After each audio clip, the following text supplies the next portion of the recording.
বন্ধুরা, আজকে আমি টক দই বানাবো। টক দই বানানোর জন্য 2 প্যাকেট দুধ নিয়ে নিলাম। দুটো দুধ বাটির মধ্যে ঢেলে দিলাম। এবার গ্যাসে চালিয়ে দিয়েছি। এবার গ্যাসটা অন করে দেব। গ্যাসটা অন করে দিলাম। এবার দুধটা ভালো করে ফুটিয়ে নেব। এবার দুধটা ভালো করে ফুটছে, আরও 5 মিনিট ফুটিয়ে নেব। 5 মিনিট হয়ে গেছে, গ্যাসটা অফ করে দেব। এবার দুধটা একটু ঠান্ডা হতে দেব। দুধটা ঠান্ডা হয়ে গেছে, এবার অন্য বাটিতে ঢেলে নেব। এবার বাটিতে ঢেলে নিলাম।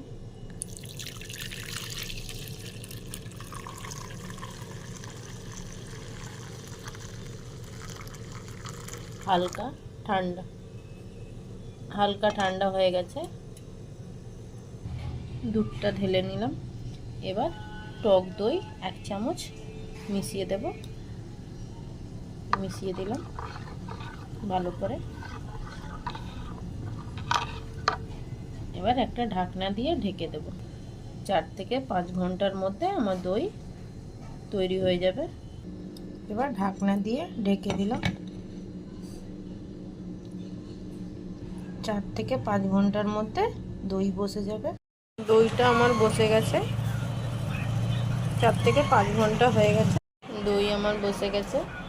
এবার দইটা দেখে নেব। দইটা একটু প্লেটে বের করে নেব। দইটা খুব শক্ত, শক্ত করে দইটা বসে গেছে।